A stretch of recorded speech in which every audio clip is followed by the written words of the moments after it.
Começa agora o programa Espírito e Vida, uma produção da Federação Espírita do Rio Grande do Norte.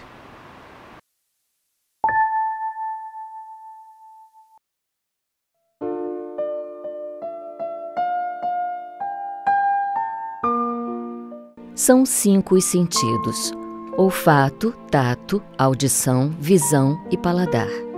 Cada um deles se encontra limitado a certos ajustes nos seres humanos. Nossas células olfativas distinguem geralmente os odores agrupados. Não somos capazes de identificar pelo cheiro, um por um, todos os elementos químicos de uma substância. Nosso tato se restringe ao toque nos objetos que obedecem à nossa mesma estruturação molecular. Não podemos, por exemplo, segurar a luz. O ouvido humano ouve os sons que vibram entre 20 e 20 mil vezes por segundo. Até os elefantes e baleias ouvem melhor. As cores que cabem em nossa retina são as do arco-íris, embora o espectro se estenda abaixo do vermelho e acima do azul. Raios infravermelhos e ultravioletas afetam a pele, mas são invisíveis aos olhos. As papilas gustativas, como analisadores químicos, também não captam todas as infinitas sutilezas dos sabores. A maioria de nós fica apenas com doce, salgado, azedo, amargo. Nossos sentidos físicos não bastam nem mesmo para a percepção do universo material em que nos movimentamos, que dirá daquele espiritual que o transcende. Precisamos da sensibilidade, que é um sentido da alma. Feche os olhos, respire fundo, abra o coração. Ou se permita mergulhar na doçura inocente do olhar de uma criança. Pare um pouco para apreciar a lua e as estrelas, ou as miúdas flores do campo. A natureza, exuberante, dá testemunhos diários de Deus. Mas principalmente procure olhar para o sofrimento do mundo. A sensibilidade é uma das pontes para o divino, por ser também uma ponte para o próximo. Na tradição africana se diz que não adianta procurar Deus do lado de fora. Ele habita o coração do homem, quer dizer, em sua capacidade de sentir. Para enxergar mais largos os horizontes da vida, é preciso alargar os sentidos. Sempre que possível, ouça com atenção as pessoas. Olhe para elas com candura, toque-as com afeto e, principalmente, procure ser sensível às suas dores, sonhos e desejos. É da literatura infantil que vem a mais doce expressão dessas verdades. O essencial é invisível aos olhos, só se vê bem com o coração. O programa Espírito e Vida de hoje vai conversar sobre reencarnação. Reencarnação, ao contrário do que muitos imaginam, não é um conceito novo, trazido, inventado, criado pelo Espiritismo. Muito pelo contrário, é um conceito milenar. O Espiritismo apenas veio reforçar esse pensamento e explicá-lo à luz da ciência moderna, à luz, inclusive, da justiça divina. Mas muitas pessoas ainda têm dúvidas, questões, ou não aceitam a ideia das vidas sucessivas. Por isso, o programa Espírito e Vida de hoje vai conversar com o nosso convidado, Eliseu Landeira. Eliseu Landeira é palestrante, trabalhador do CEIC, Centro Espírita Irmãos do Caminho, e um divulgador e estudioso da doutrina. Eliseu, muito bem-vindo ao nosso programa e muito obrigado por ter aceitado o nosso convite. Nilo, eu que agradeço profundamente o convite. Estou muito feliz de estar aqui com vocês. Os telespectadores, também estou feliz porque a gente pode, de certa forma, estar falando um pouquinho daquilo que a gente ama e gosta, né? Das lições do Mestre, através da visão espírita. Então, agradeço profundamente o convite feito a mim. Eliseu, vamos começar pelo começo. O que é reencarnação e qual a diferença entre reencarnação e ressurreição? Reencarnação, a própria morfologia da palavra, ela já diz, vem de um vocábulo latino que chama encarnare. Então, reencarnar é retornar à carne. Pela visão espírita, no Evangelho segundo o Espiritismo, capítulo 4, ele diz que esse retorno a um corpo, mas não ao mesmo corpo que você tinha anteriormente, mas um novo corpo para uma nova oportunidade de vida, e que a própria comunidade que são de outras doutrinas, de outras religiões, já respeitam esse ponto de vista nosso espírita, porque é uma das poucas religiões que a gente pode dizer assim, reencarnacionista cristã, né? As outras acreditam no processo de ressurreição, que a gente vai falar mais um pouquinho, mas a reencarnação seria esse objeto, a gente ter novas oportunidades em novos corpos, como se a gente estivesse fazendo uma outra vestimenta, uma outra roupagem física para que nós dessemos encaminhamento a esse processo de burilamento, de evolução espiritual. Um outro nome, um outro CPF, uma outra vida. Mas com a nossa identidade básica e eterna preservada, que é a nossa identidade espiritual.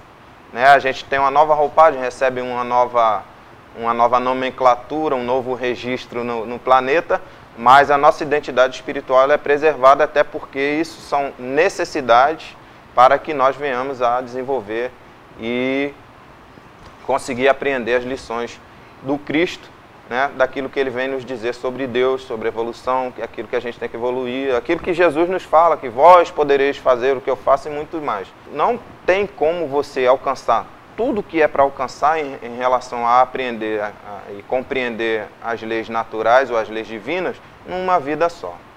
O termo ressurreição vem de ressurgir, e que as doutrinas, por exemplo, os nossos irmãos católicos, nossos irmãos protestantes já falam com isso com mais propriedade, seria o retorno do mundo espiritual para o mundo corporal, eles creem nisso, né? A questão da imortalidade do espírito, eles também creem nisso, mas com essa diferença de que seria voltar para o mesmo corpo.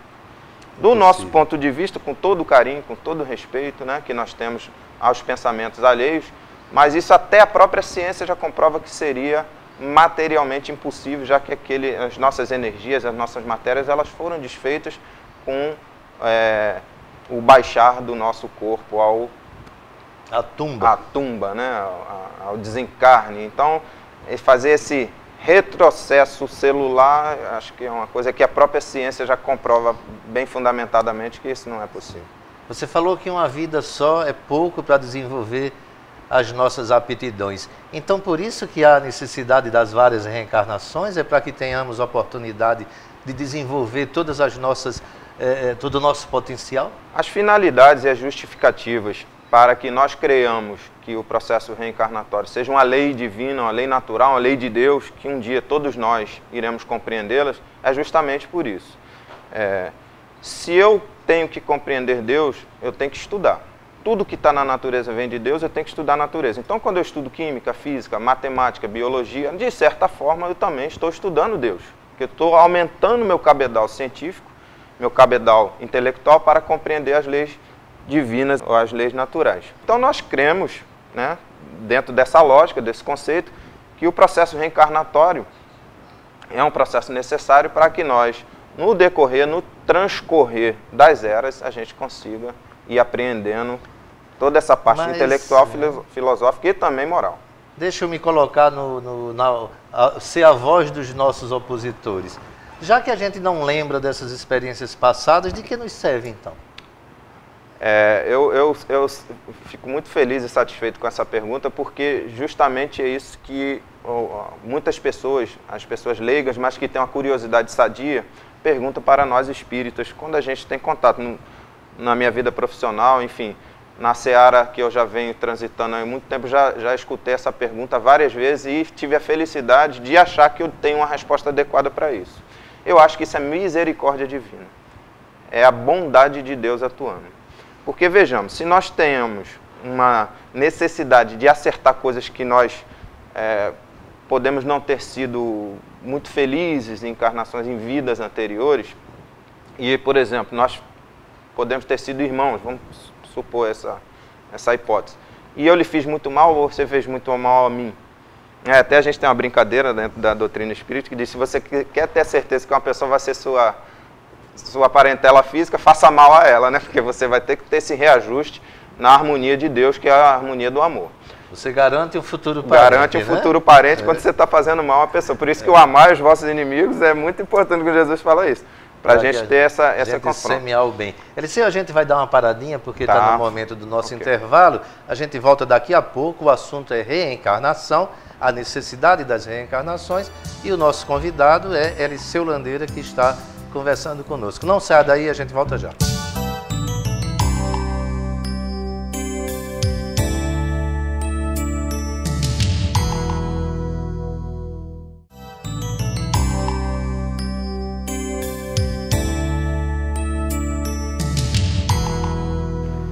Estamos de volta com o programa Espírito e Vida, hoje conversando sobre a necessidade das reencarnações com o nosso convidado, Eliseu Landeira. Falávamos sobre o esquecimento das experiências anteriores e eu queria juntar com outra questão para Eliseu fechar. Exatamente, você estava se referindo aos familiares e a pergunta é, essa ideia de reencarnação não mina, não destrói os laços familiares? A gente nasce várias vezes, várias famílias. Como é que isso funciona, Eliseu? Pelo contrário, eu vou fazer então só o fechamento da questão anterior e volto a essa sua pergunta aí. Por que a gente tem esses esquecimentos temporários? De novo, misericórdia e bondade divina. Porque se eu tenho processo, e infelizmente, pelo que a gente estuda dentro da doutrina, a gente vê que a maior parte das relações familiares são relações de resgate, são relações de consertos de coisas que não ficaram tão bem resolvidas em encarnações anteriores. Pendengas mal resolvidas, se a gente puder falar dessa forma. Se eu lembrasse que aquela pessoa me prejudicou, a dificuldade seria maior. De eu vencer essa animosidade e retomar os laços de amor ou de fraternidade que a gente tem que restabelecer, porque somos todos filhos do mesmo Pai. Então, nesse aspecto também, é interessante a gente frisar, é que é como um momento da prova do nosso mérito também, esse esquecimento temporário. A gente estando na erraticidade, estando na espiritualidade, a gente está sendo orientado pelos mentores espirituais, pelos nossos guias simpáticos, pelos nossos professores, pelos nossos mestres, mas chega uma hora que a gente, como na pedagogia nossa, que a gente vive aqui na Terra, é assim, você vai, o professor está no quadro, ele ensina, mas tem a hora que ele vai falar, meu filho, agora você tem que fazer uma prova, saber se você aprendeu a lição. Esse esquecimento temporário também vem com essa finalidade, da gente provar que a gente entendeu a lição do mestre, que a gente é capaz de andar com nossas próprias pernas, que nós temos o mérito de fazer as coisas que tem que ser bem feitas. Então, em primeiro lugar, misericórdia e bondade divina, porque às vezes apaga de nós um rancor, um ódio que a gente pode ter por uma pessoa que está próxima a nós. E segundo lugar, para provar nosso mérito em saber se nós realmente aprendemos a lição. No outro contexto da sua pergunta, que você me disse sobre os laços familiares, se seriam destruídos por isso, eu vou citar uma passagem do Evangelho em que Jesus está a pregar dentro da casa. E a casa se encheu, as casas na Judéia naquele tempo tinham uma entrada e uma saída apenas, e conta ali nos Evangelhos, agora não lembro mais se é de Marcos ou de Mateus, mas enfim, que Jesus estava a pregar lá dentro e tinha tanta gente que tiraram a parte de cima da casa e a multidão danada, e em certa altura alguém chama Jesus e fala, mestre, aí fora está sua mãe e seus irmãos. E Jesus pergunta, quem é minha mãe? Quem são meus irmãos? Em verdade vos digo que todo aquele que fizer a vontade de meu Pai que está nos céus, esse é minha mãe e esse é meu irmão. Jesus estava renegando a sua família consanguínea? Pelo contrário, Jesus amava sua mãe, amava seus irmãos, se é que teve irmãos, né? Ainda é uma polêmica essa questão, mas ele está estendendo, ele está aumentando a família universal, a família fraterna, da mesma forma que os laços reencarnatórios. Ora, se hoje eu já estou muito bem contigo, Nilo, se a gente já tem uma afinidade perfeita, por que eu não posso construir isso com outras pessoas? Por que eu não posso receber pessoas com maior dificuldade, ou ser recebido, já que sou eu, posso ser eu, a pessoa que seja difícil, para que esses laços de amizade aumentem? Então, eu creio, com bastante convicção, de que não destrói. Por exemplo, eu sou meio que um cigano, né? Eu vim do Rio de Janeiro, passei aqui 15 anos em Natal, me transferi para Sobral fui para Fortaleza e agora retornei para Natal no início desse ano. Olha, partindo desse mesmo raciocínio, É como se eu deixasse os meus amigos do Rio de Janeiro, nunca mais fosse... Eu perdi os meus amigos lá do Rio de Janeiro, eu perdi os meus amigos que eu fiz aqui em Natal, eu perdi os amigos que eu fiz em Sobral, em Fortaleza. Não, eu aumentei esse nível de amizade.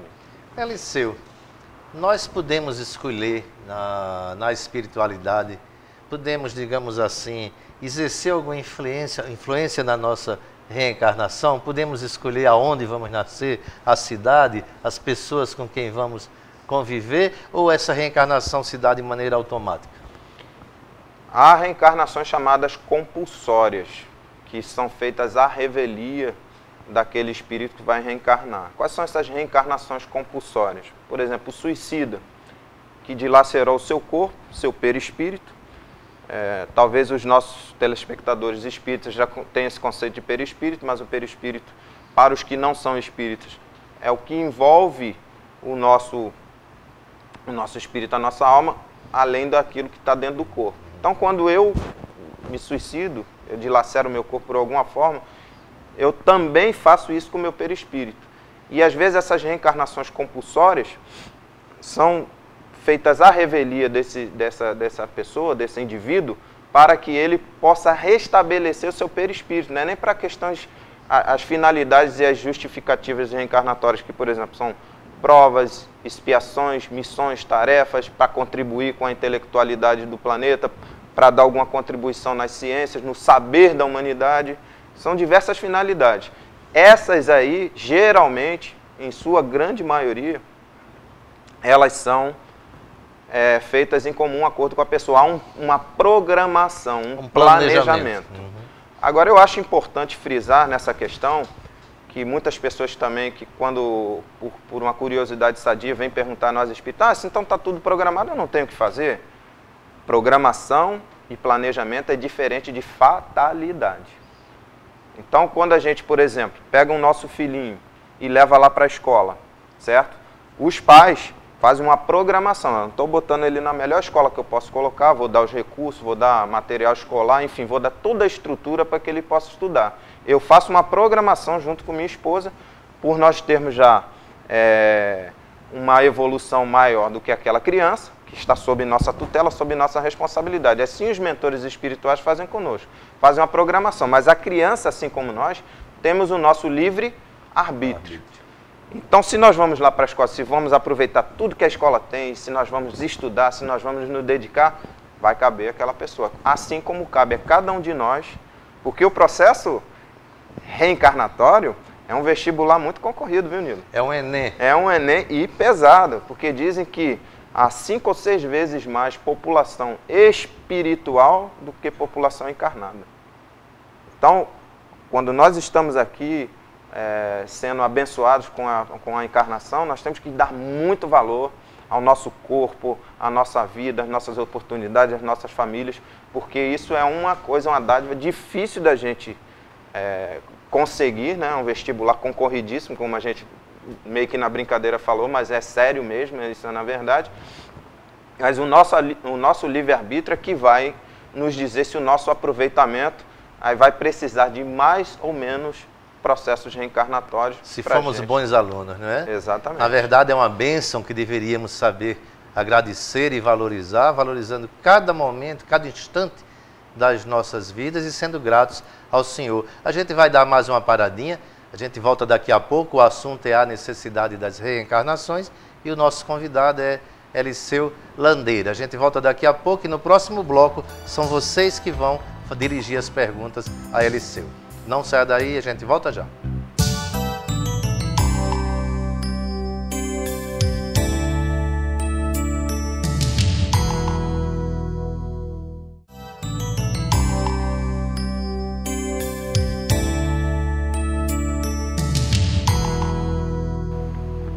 Estamos de volta com o programa Espírito e Vida e quem vai fazer as perguntas agora é Eliseu Landeira, perguntas sobre reencarnação, são vocês, os nossos telespectadores. Vamos lá. Séries Ramos de Freitas, do setor de Coordenadoria de Infância e Juventude, SIG, da AFERN. Se eu não quiser nascer de novo, sou obrigada a reencarnar? é exatamente como a gente estava citando aqui agora há pouco, a questão do aluno dentro de uma escola. Se o aluno não quiser estudar, ele é obrigado a seguir em frente? Não, ele vai ficar repetindo de ano ou vai ficar estagnado. Retroceder nunca mais. Mas eu acho que isso é contraproducente para a própria pessoa. A pessoa vai ver seus familiares, seus entes queridos, as pessoas que ela gosta, indo à frente, evoluindo, crescendo, se desenvolvendo, e ela vai querer ficar parada. Então Deus vai sempre arrumar uma forma mais justa e carinhosa possível para que nós venhamos a querer, né, participar desse processo de desenvolvimento que faz bem a cada um de nós mesmos. Né? Nós temos a convicção também de que a dor é uma grande mestra, não é uma coisa punitiva de Deus, é uma forma pedagógica que Deus tem de nos tirar desse lugar comum, dessa zona de conforto, ou desse marasmo que a gente não quer evoluir e traz alguma preocupação, alguma dor, alguma coisa mais importante que nos force a querer ir para frente. Agora, eu só posso garantir uma coisa: retroceder, nós não queremos retroceder, mas estagnar e fica na nossa vontade, no nosso arbítrio.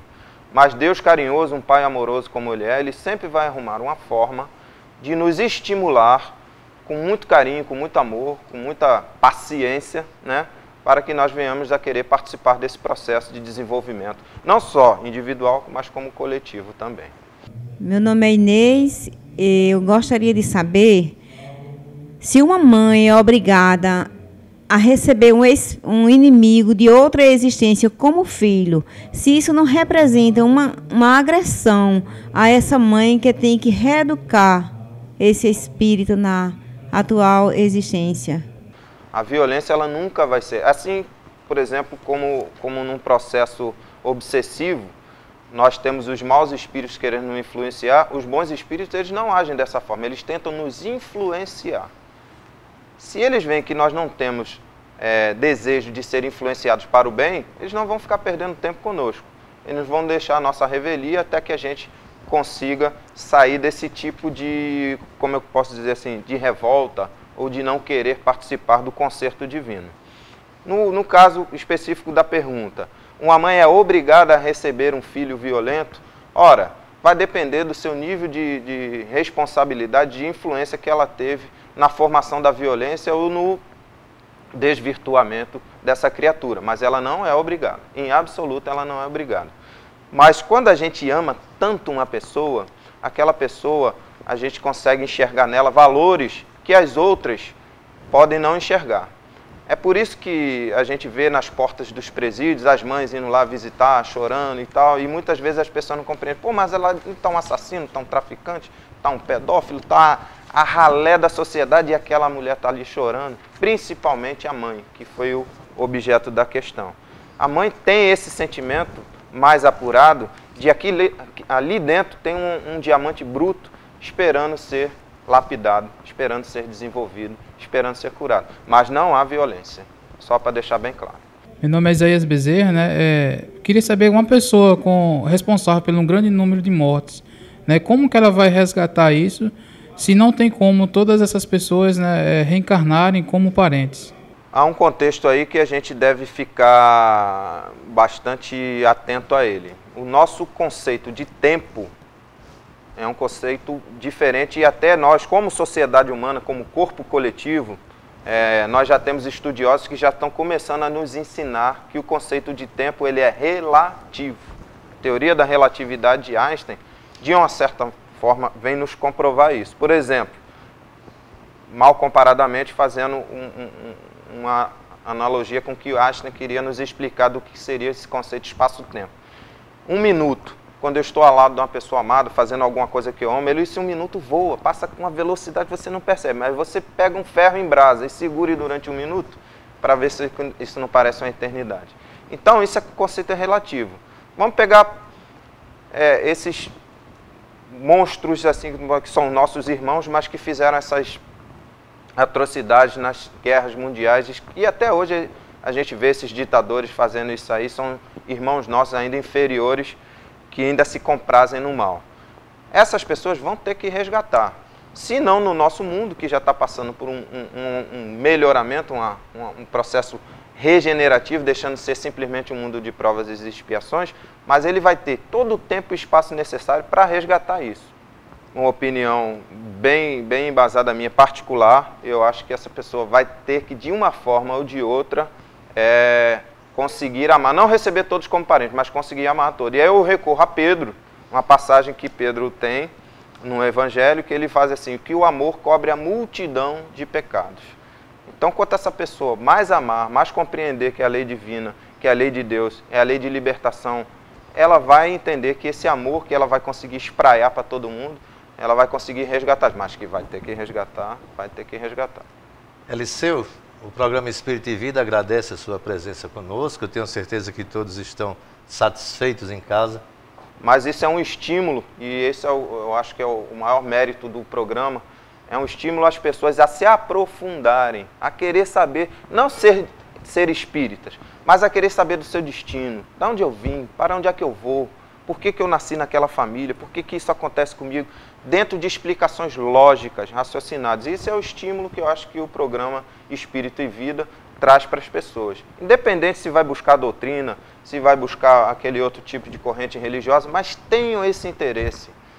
O que eu sou, o que eu vou me tornar, por que eu... Enfim, são essas buscar questões o conhecimento. A gente tem que dar esse mérito ao programa e eu agradeço mais uma vez a possibilidade, né, a oportunidade de estar aqui com vocês. Nós também agradecemos.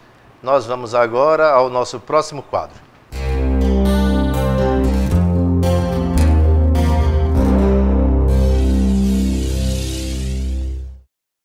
O programa Espírito e Vida dá dicas de livros que podem ajudar você no aprofundamento do tema que foi abordado no programa de hoje. Escolhemos algumas obras para vocês. Anotem aí. As obras da codificação espírita, o Livro dos Espíritos, o Livro dos Médios, a Gênese, todos de Allan Kardec. As obras de André Luiz, psicografadas por Chico Xavier, Os Mensageiros, Missionários da Luz, Obreiros da Vida Eterna, No Mundo Maior, Libertação, Entre a Terra e o Céu, Evolução em Dois Mundos e a Vida Continua. Chegamos ao final do programa de hoje. Agradecemos a sua presença, a sua companhia, o seu carinho. E se vocês precisarem, quiserem, desejarem entrar em contato conosco, o nosso e-mail mudou. Agora é espiritoevida@redetvRN.com.br. Anotem aí. E nos encontraremos novamente na próxima semana. Muita paz para todos nós.